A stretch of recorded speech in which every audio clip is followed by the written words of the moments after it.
हमारे पास ताकत कहाँ है उस्मान साहब जो हम किसी से लड़ सकें?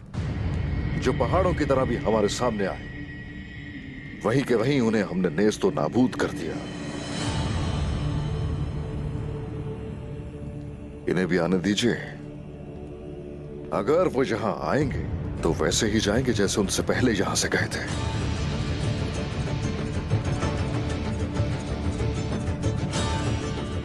उस्मान साहब, जब मुख्तसर खैमों का कबीला जमीन की तलाश में था, मंगोलों के हमले हमने बर्दाश्त किए। माजी भूल गए क्या? ये बाजी हमने भी जीती है। तुम्हारे ख्वाब पानी में मिल जाएंगे और वो तुम्हें बहा ले जाएगा। आखिर किस ताकत के साथ लड़ोगे? उस ताकत के साथ जिससे कि हाथों को बांधारों से अपनी सरजमीन से भगाया, उस ताकत के साथ। ऐसे दुश्मन जो अपने ही नाम से खौफजदा होते थे, उन्हें जमीनों में दफन करने वाला मैं हूं। जब मैं मंगोलों से और बाजंतीनियों से लड़ रहा था, तो बताइए जरा उस वक्त कहां थे आप लोग? और अब ये वालिदा सुल्तान का हुक्म नहीं है, सरजमीनों के बारे में कोई फैसला न करें। जिसने भी मेरी जमीन पर नजर डाली, उसे उसी जमीन में दफन कर दिया जाएगा। उस्मान साहब, बहुत हुआ।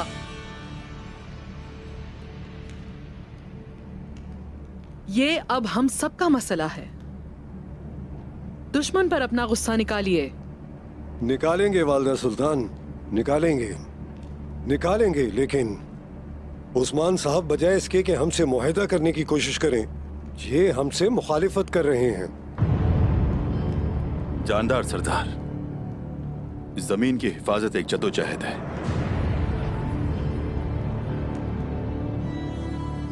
अगर मैं कहूं कि मुझे राजी करें और मेरे सामने झुक जाएं, इससे पहले अपनी जमीन पर हाथ रखेंगे,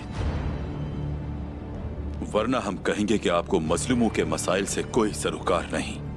तुर्गुत सरदार कहा जाता है ना आपको, उस्मान सरदार का साया।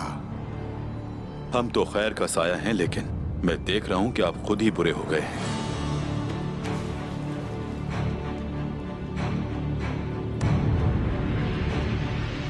वालिदा सुल्तान हजरत, माफी चाहता हूं।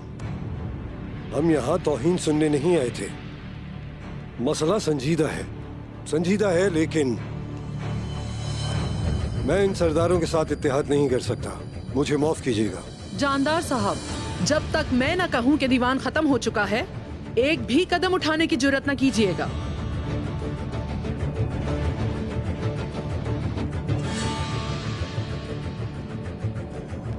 अब आप बैठ सकते हैं।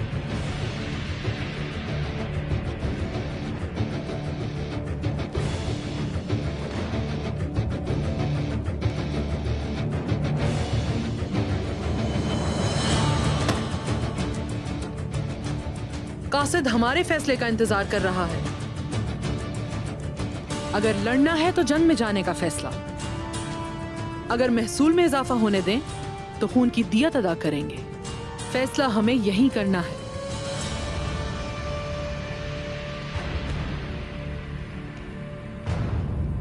इसी वक्त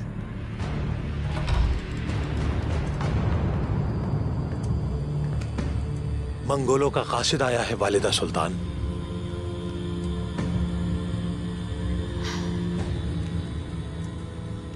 आने दो।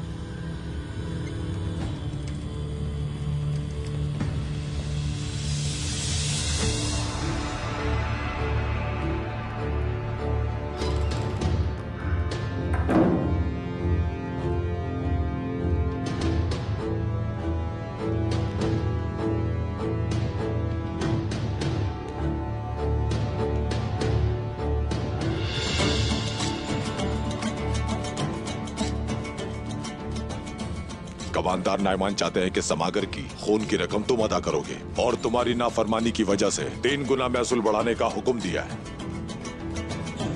और वो उस्मान का सर भी चाहता है।